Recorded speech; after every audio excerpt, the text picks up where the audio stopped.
Je m'appelle Emily Carter. J'ai 31 ans. Et jusqu'à ce moment, j'avais passé près d'une décennie à confondre l'obéissance avec l'amour. À minuit, le soir du Nouvel An, papa a montré du doigt l'autre côté de la salle à manger et a dit « Il est temps de retirer les personnes inutiles de cette famille. Tu es la première. » Je m'appelle Emily Carter. J'ai 31 ans, et jusqu'à ce moment, j'avais passé près d'une décennie à confondre l'obéissance avec l'amour. Maman a ri dans sa coupe de champagne. Ma jeune sœur a levé son verre et a dit « Je suis d'accord. » Puis maman m'a adressé le sourire qu'elle utilisait chaque fois qu'elle voulait que la cruauté paraisse raisonnable. La seule valeur que tu as, c'est l'argent que tu rapportes à la maison. Personne n'a mentionné la paie d'urgence que j'avais couverte 3 mois plus tôt, la dette fournisseur que j'avais discrètement réglée, ou le fait que la moitié de la fête avait été payée avec une carte à mon nom. Ils s'attendaient à ce que je pleure, que je m'excuse et que je demande comment je pourrais redevenir utile. Au lieu de cela, j'ai souri. Bien, ai-je dit. Vous venez de rendre ma décision facile. Tous les sourires ont disparu. La pièce est devenue complètement silencieuse. La main de papa s'est abaissée. Ma sœur s'est arrêtée au milieu d'une gorgée. Le visage de maman s'est crispé parce qu'elle a compris avant les autres. Je ne suppliais pas pour rester. J'ai pris mon manteau, retiré la carte de visite de l'entreprise familiale de mon portefeuille et l'ai posée à côté du verre de papa. Ce qu'il ne savait pas, c'est que j'avais passé la semaine précédente à copier les relevés bancaires, les accords de prêt et les messages qu'il pensait que je n'avais jamais vus. Il croyait se débarrasser d'un fardeau. Au lever du soleil, ils apprendraient qu'ils avaient coupé les ponts avec la personne qui tenait toute leur histoire financière. Avant que je vous dise ce que papa a dit ensuite, et ce qui s'est passé après que je sois sorti, dites-moi, quelle heure est-il où vous êtes, d'où regardez-vous, et quel temps fait-il là-bas? Je suis curieuse de voir jusqu'où cette histoire voyagera. Papa m'a suivi dans le couloir avant que j'atteigne la porte d'entrée. Il s'appelait Richard Carter, et il avait passé toute mon enfance à traiter le volume comme une preuve. Ne sois pas dramatique, a-t-il lancé. Nous avons une conversation familiale honnête. Derrière lui, ma mère, Linda, croisait les bras comme si je l'avais embarrassée en réagissant à ma propre humiliation. Ma sœur Ashley est restée près de la table, tenant toujours le verre qu'elle avait levé contre moi. Elle avait 27 ans, occupait un vague poste opérationnel chez Carter Custom Interior et n'avait jamais reçu un chèque de paie en retard parce que je m'étais assuré qu'il y avait toujours de l'argent sur le compte. J'ai regardé papa et j'ai posé une seule question. Suis-je exclu de la famille ou était-ce juste une blague? Il a jeté un coup d'œil à maman. Aucun d'eux ne s'attendait à ce que je demande des éclaircissements. Peut-être qu'un peu de distance t'apprendra la gratitude, a-t-il dit. Très bien. J'ai ouvert la porte. Alors la distance commence maintenant. J'ai conduit jusqu'à un restaurant ouvert 24 heures sur 24 au lieu de rentrer directement chez moi. Mes mains tremblaient, mais je n'avais pas le cœur brisé comme ils s'y attendaient. J'étais furieuse du temps que j'avais passé à les aider à construire le mensonge selon lequel ils me soutenaient. Carter Custom Interior avait autrefois été une entreprise de rénovation respectée. Papa était doué avec les clients et terrible avec l'argent. Il sous-évaluait les projets, payait les fournisseurs en retard et considérait chaque mois rentable comme une permission de dépenser.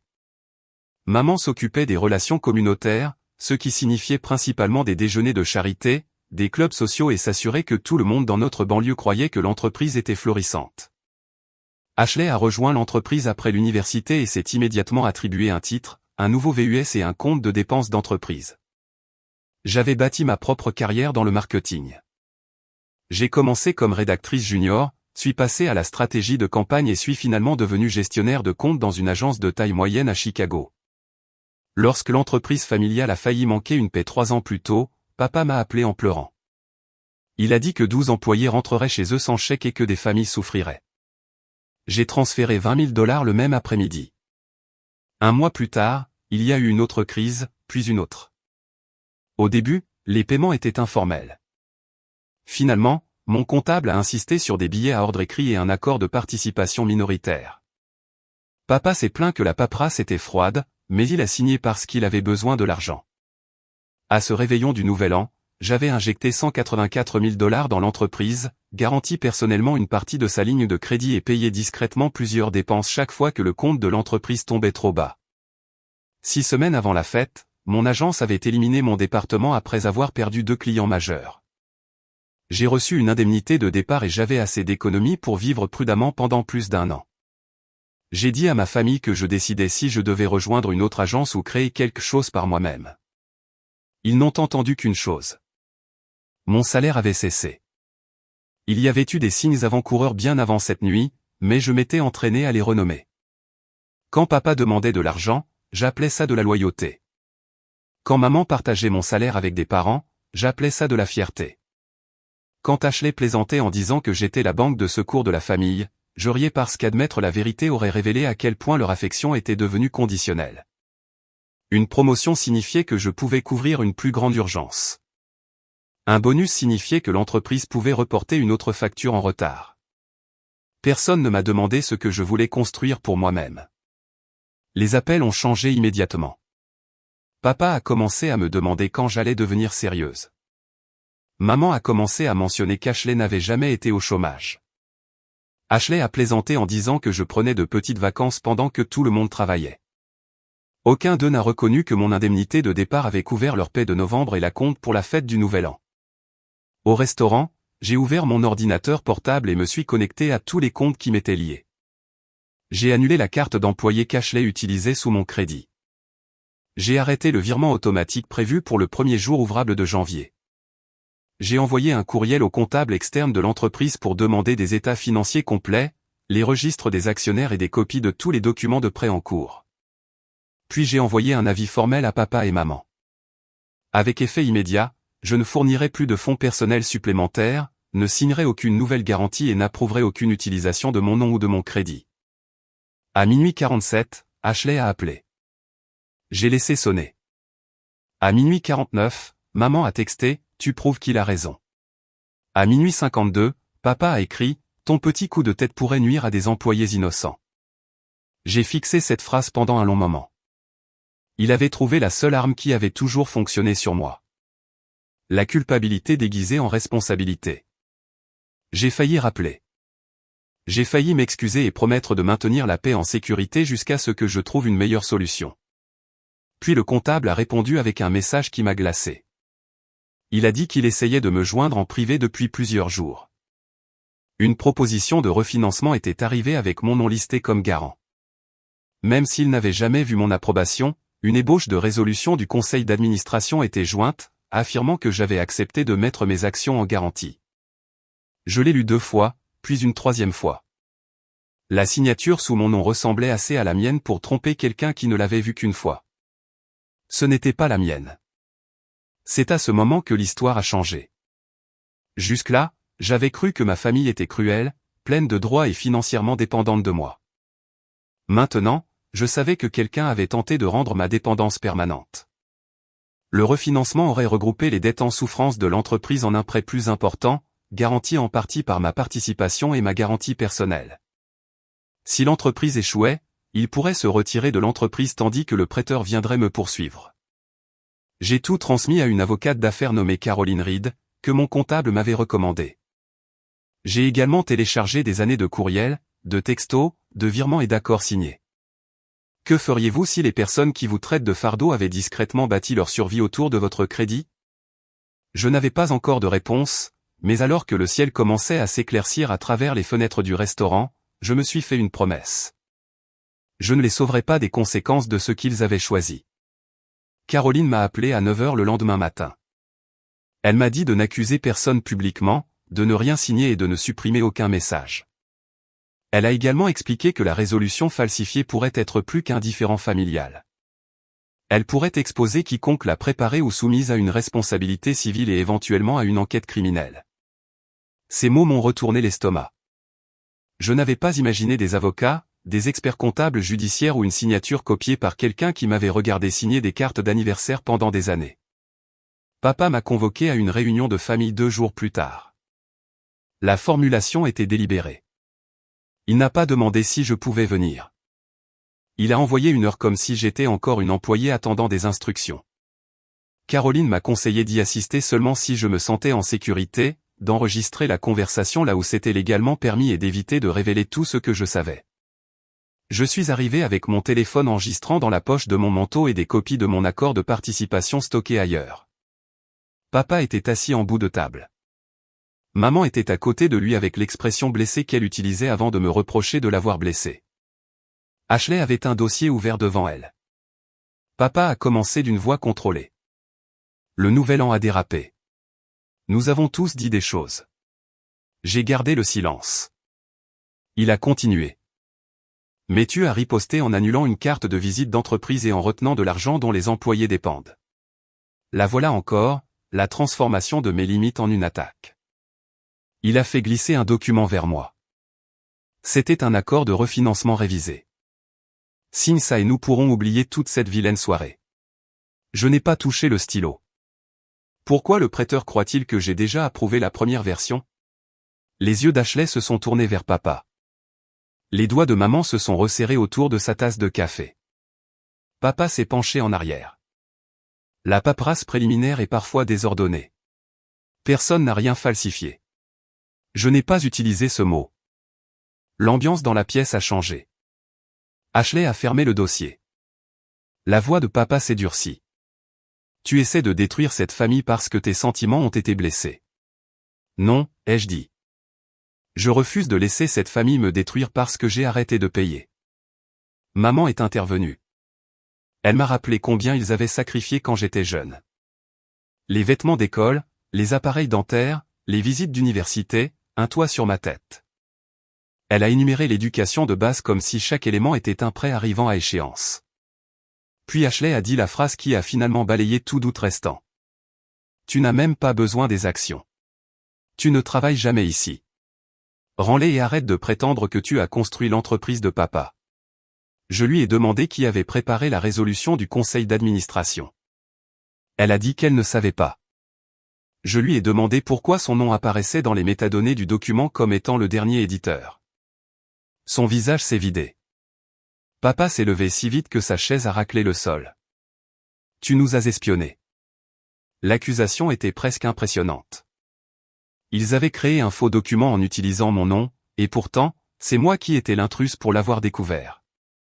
J'ai gardé ma voix stable.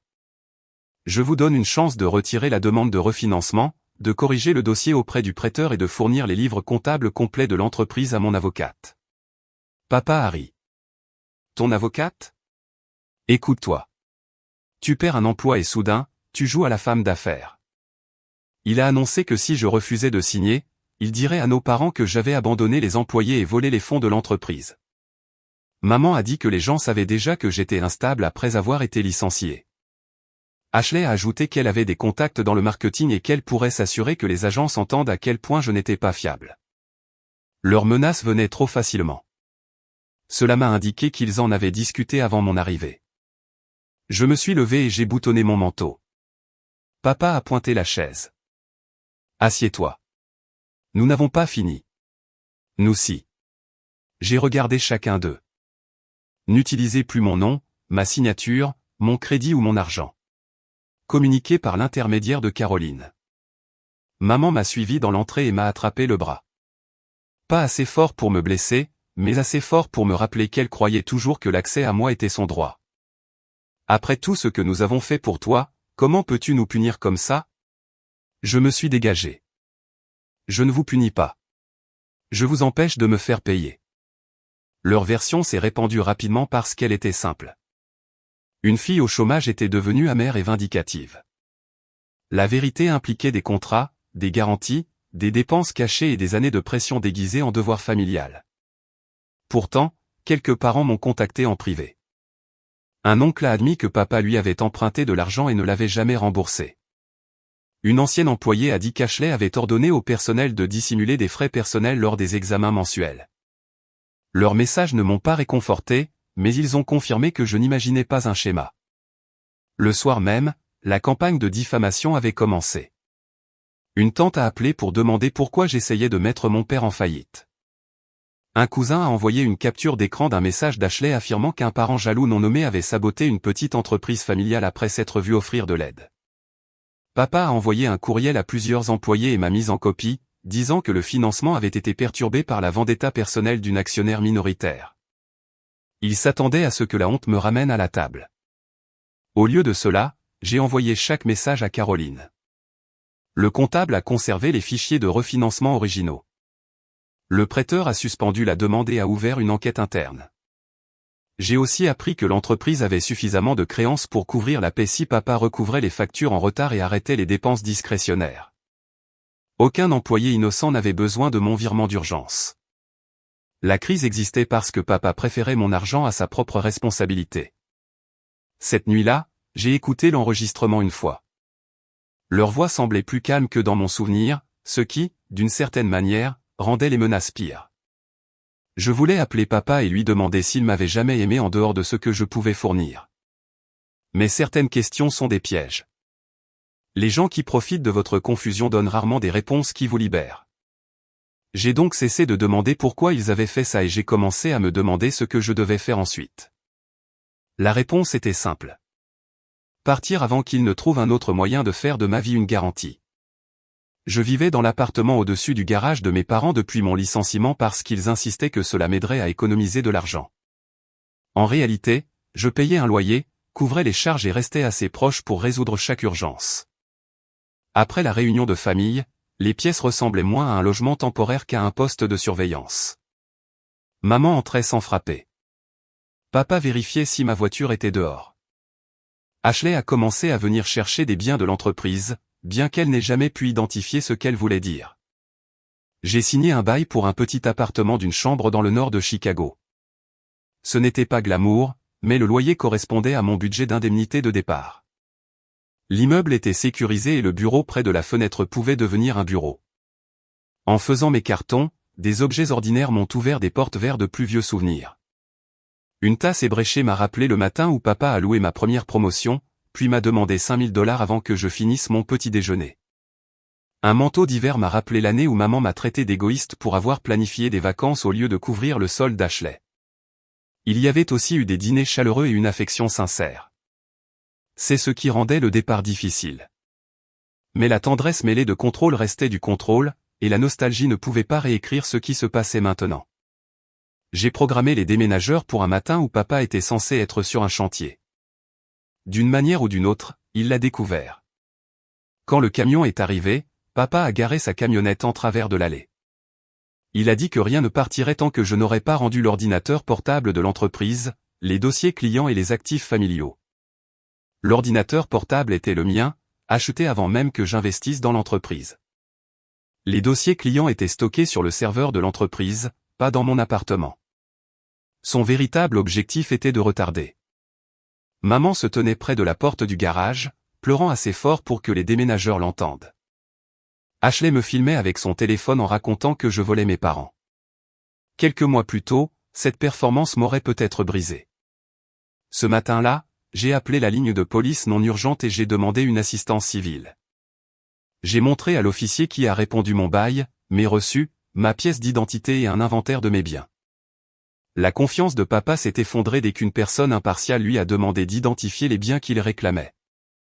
Il a montré une chaise de bureau que maman m'avait offerte pour mon anniversaire. L'officier a demandé s'il y avait un reçu ou un accord écrit. Il n'y en avait pas. Papa a déplacé sa camionnette. Pendant que les déménageurs chargeaient les boîtes, j'ai trouvé une dernière surprise. Ma mallette de dossier verrouillée avait été forcée. Le dossier contenant mon accord d'actionnaire original avait disparu. Je n'ai confronté personne. J'ai photographié la serrure endommagée et j'ai envoyé un texto à Caroline. Elle avait déjà une copie certifiée conforme du comptable, donc voler la mienne ne changeait rien légalement. Émotionnellement, cela a tout changé. Quelqu'un dans cette maison avait fouillé mes papiers personnels, pris un document et s'attendait à ce que je doute de moi-même quand il disparaîtrait. J'ai porté la dernière boîte dehors.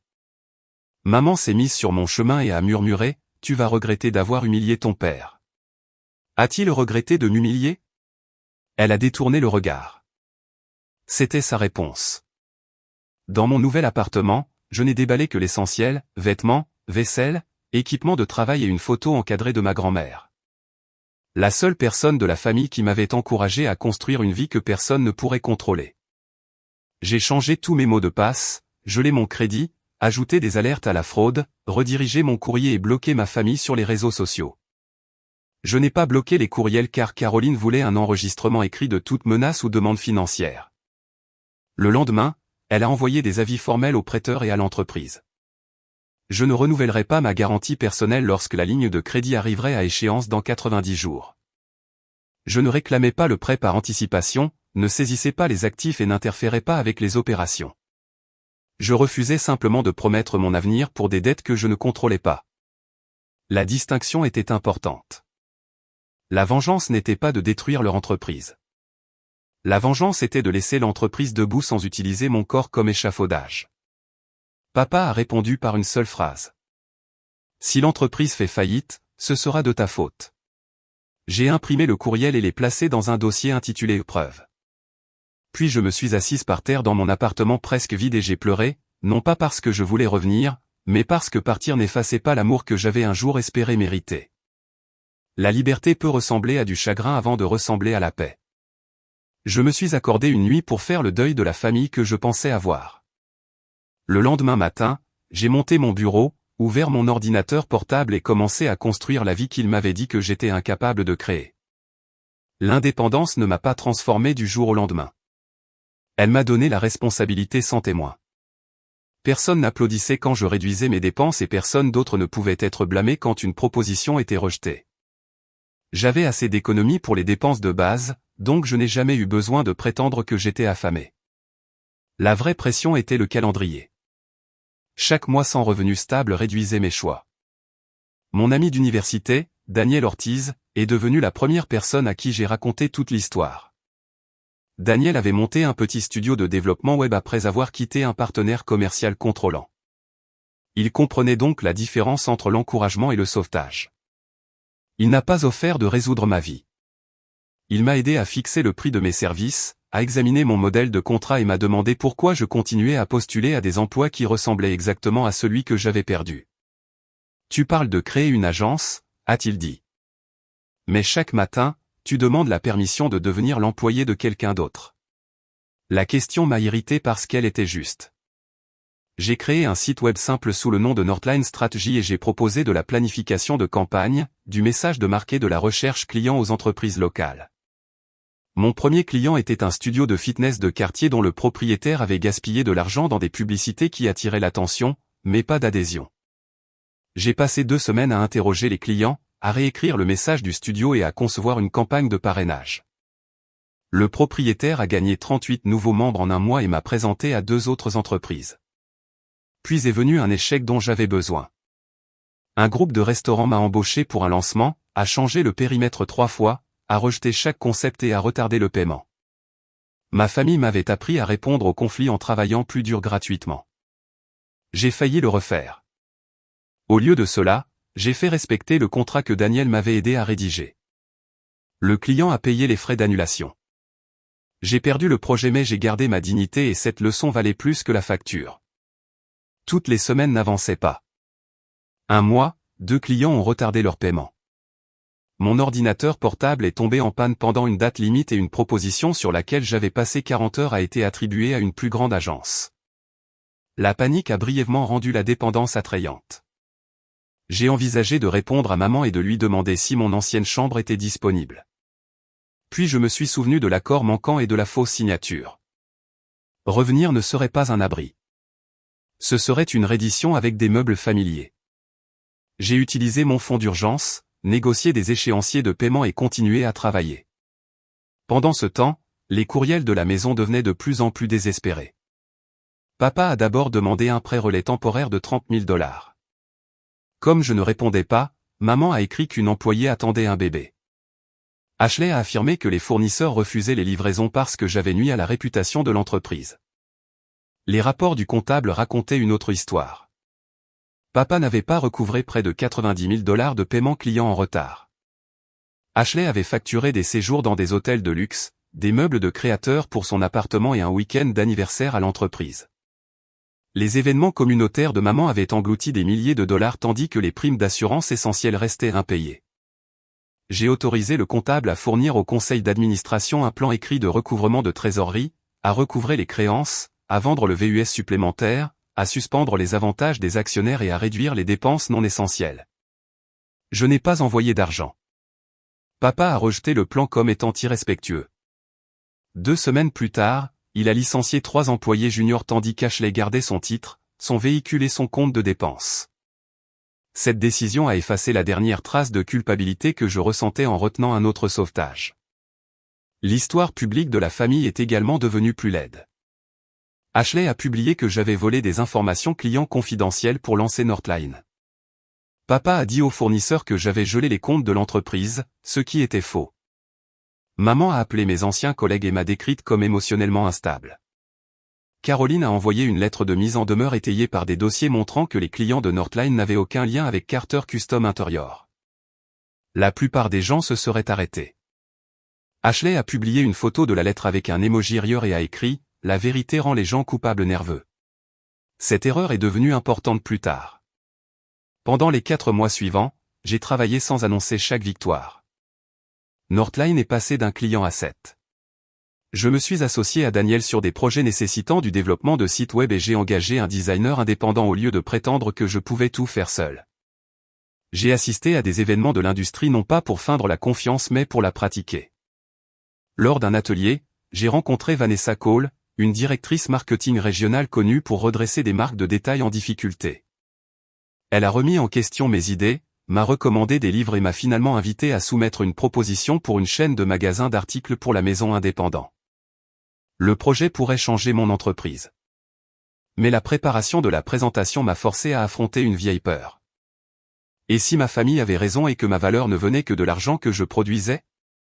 J'ai réécrit la proposition 3 fois avant de réaliser que j'essayais toujours de prouver ma valeur à des gens qui n'étaient pas dans la pièce. Alors, j'ai arrêté. Je me suis concentré sur les problèmes et les objectifs des clients du client. Northline a remporté le contrat parce que la stratégie était claire, pas parce que ma douleur était dramatique. Le soir où je l'ai signé, papa a laissé un message vocal. Sa voix était plus douce que d'habitude.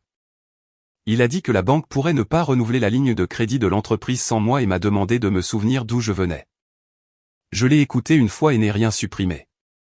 Puis j'ai ouvert le dossier financier et j'ai de nouveau regardé la résolution falsifiée. Je me souvenais d'où je venais. C'était précisément pour cela que je ne reviendrai jamais inchangé.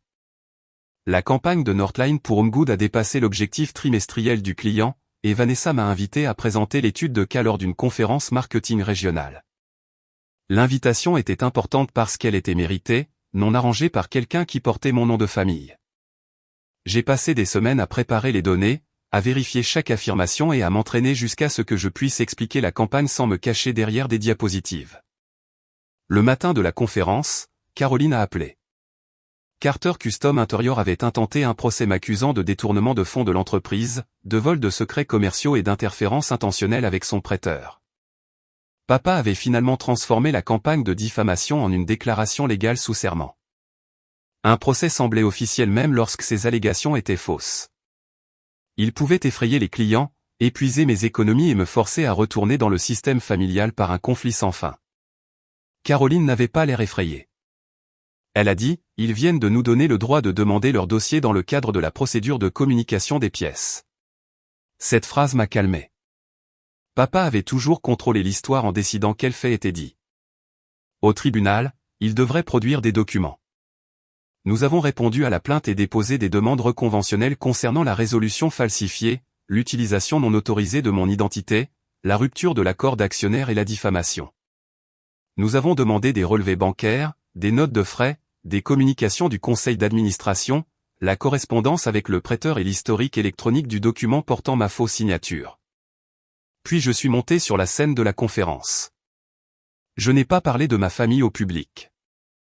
J'ai parlé de la confiance des clients, du positionnement honnête et des raisons pour lesquelles les marques échouent lorsqu'elles confondent image et valeur. L'ironie ne m'a pas échappé. Pendant des années, mes parents avaient investi dans l'apparence du succès pendant que je finançais la machine derrière. Northline réussissait parce que j'avais finalement appris la leçon inverse.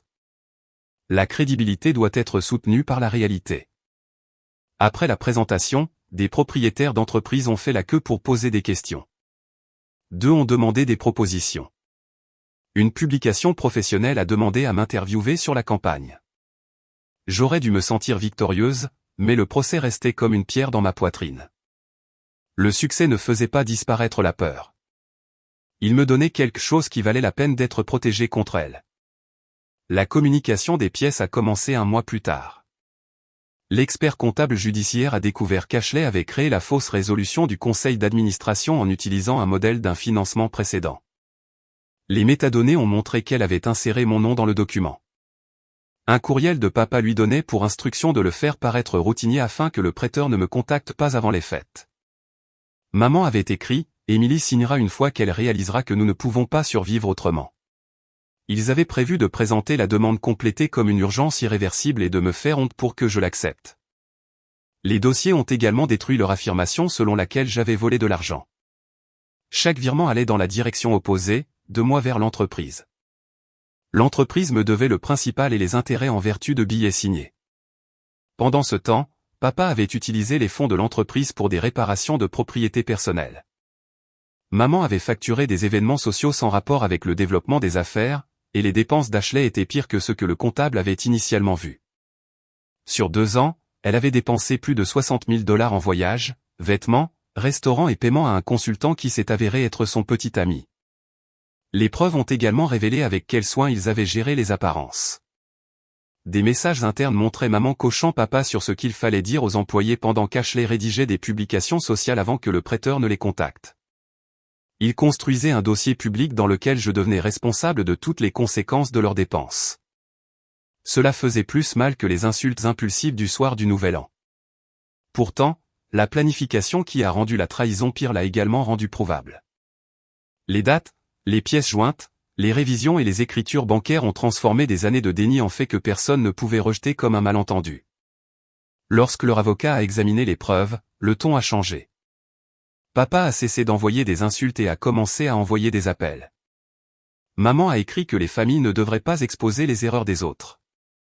Ashley a supprimé ses messages, y compris la photo de la lettre de Caroline, mais des captures d'écran et les enregistrements de la plateforme les ont conservés. Le prêteur a terminé son examen et a refusé de renouveler la ligne de crédit sous la direction existante. Il n'a pas agi parce que j'exigeais une punition. Il a agi parce que l'entreprise avait soumis des documents peu fiables, avait des obligations en souffrance et avait dissimulé des dépenses personnelles. Les fournisseurs ont durci leurs conditions. Un client majeur a annulé un contrat après des retards répétés. Papa a essayé de me blâmer publiquement, mais ses propres courriels existaient maintenant dans un dossier juridique. Exposeriez-vous la vérité si cela signifiait regarder les gens que vous avez autrefois aimés perdre tout ce qui était construit sur votre silence? J'ai lutté avec cette question. Caroline m'a rappelé qu'un règlement restait possible, mais seulement si les fausses accusations étaient retirées et que le préjudice financier était traité. J'ai accepté. Je n'avais pas besoin de prison, d'humiliation ou d'un spectacle public. J'avais besoin que mon nom soit blanchi, que mon investissement soit reconnu et que leur accès à mon avenir soit définitivement fermé. Ils ont rejeté la première offre de règlement car elle exigeait une rétractation écrite. 3 semaines plus tard, après que la banque a programmé une vente de l'équipement de l'entreprise pour garantir la dette, ils ont redemandé l'offre. La médiation finale a eu lieu 11 mois après ce réveillon du Nouvel An. Papa est arrivé dans un costume qui flottait sur lui. Maman portait un dossier de photos de famille comme si les souvenirs d'enfance étaient des preuves. Ashley ne me regardait pas. Carter Custom Interior avait cessé ses activités sous le contrôle de papa. La banque avait vendu plusieurs véhicules et pièces d'équipement. Les projets restants avaient été transférés à un autre entrepreneur, et la famille avait mis sa propriété de vacances sur le marché pour couvrir ses obligations. Ashley avait perdu son poste et était poursuivi par l'entreprise pour des dépenses non autorisées. Leur cercle social ne s'était pas évanoui parce que j'avais raconté une histoire dramatique. Il s'était rétréci parce que les fournisseurs, les employés et les parents avaient finalement comparé ce que ma famille avait dit avec ce que les dossiers prouvaient. Leur avocat a présenté un règlement. Il retirerait toutes les accusations contre moi, reconnaîtrait les prêts, rembourserait une partie de ce qui m'était dû sur le produit de la vente des actifs et signerait une déclaration rétractant les accusations selon lesquelles j'avais volé de l'argent ou saboté l'entreprise. Papa et Ashley accepteraient également la responsabilité d'avoir soumis la fausse résolution. Bien que j'ai accepté de ne pas poursuivre pour des dommages-intérêts civils supplémentaires au-delà du remboursement négocié, le prêteur et les autorités compétentes prendraient leurs propres décisions. Je n'exagérerai ni ne dissimulerai de preuves. Papa a demandé à me parler en privé. Caroline est restée à proximité. Tu as eu ce que tu voulais, a-t-il dit. L'entreprise a disparu. Je l'ai regardé et j'ai réalisé qu'il croyait toujours que les conséquences devaient appartenir à quelqu'un d'autre. Je voulais que vous arrêtiez d'utiliser mon nom et mon argent. Vous auriez pu la sauver. Je l'ai sauvée à plusieurs reprises. Vous avez utilisé chaque sauvetage pour éviter de changer. Maman a ouvert son dossier et a étalé des photos sur la table. Anniversaire, remise de diplôme, matin de Noël. Rien de tout cela n'a d'importance? Ça en a, ai-je dit. C'est pourquoi ce que vous avez fait m'a blessé, mais les bons souvenirs n'autorisent pas un mauvais comportement. Ashley a finalement parlé. Elle a dit qu'elle avait édité la résolution parce que papa lui avait dit que l'entreprise s'effondrerait et parce qu'elle supposait que je finirais par accepter. Je croyais qu'elle avait eu peur. Je croyais aussi que la peur n'effaçait pas le choix. Elle s'était moquée de moi, avait menacé ma carrière, avait dépensé l'argent de l'entreprise et avait aidé à transformer un faux en levier. Je n'avais pas besoin de la haïr pour refuser l'absolution. Ils ont signé. La rétractation écrite a été envoyée aux employés, aux parents, aux fournisseurs et à tous ceux qui avaient reçu les accusations initiales. Elle ne me présentait pas comme une héroïne. Elle énonçait simplement la vérité. J'avais investi des fonds personnels substantiels, n'avais pas volé d'informations ou d'argent de l'entreprise, et avait légalement refusé d'autres garanties après qu'un document non autorisé a utilisé ma signature. Cette simple déclaration leur a coûté plus de fierté que n'importe quelle insulte que j'aurais pu leur lancer.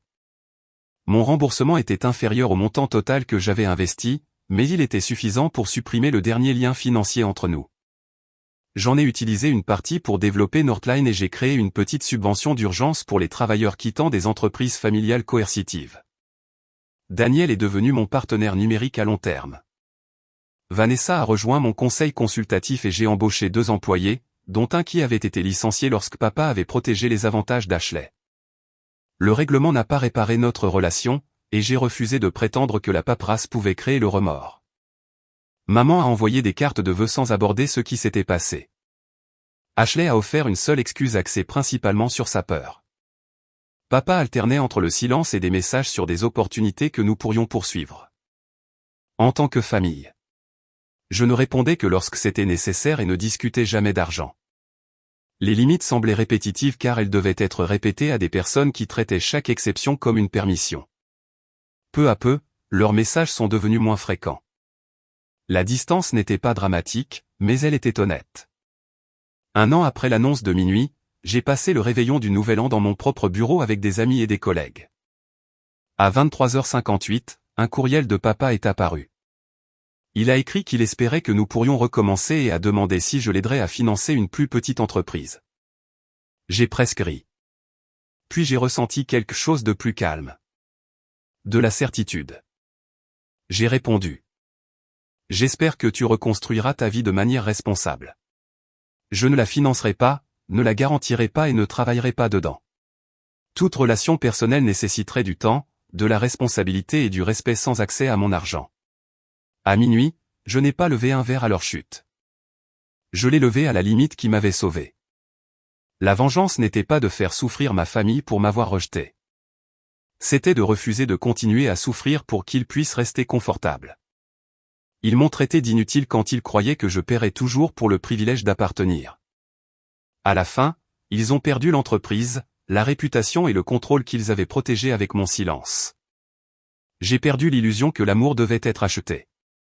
Et c'était la chose la plus précieuse pour laquelle j'ai jamais cessé de payer.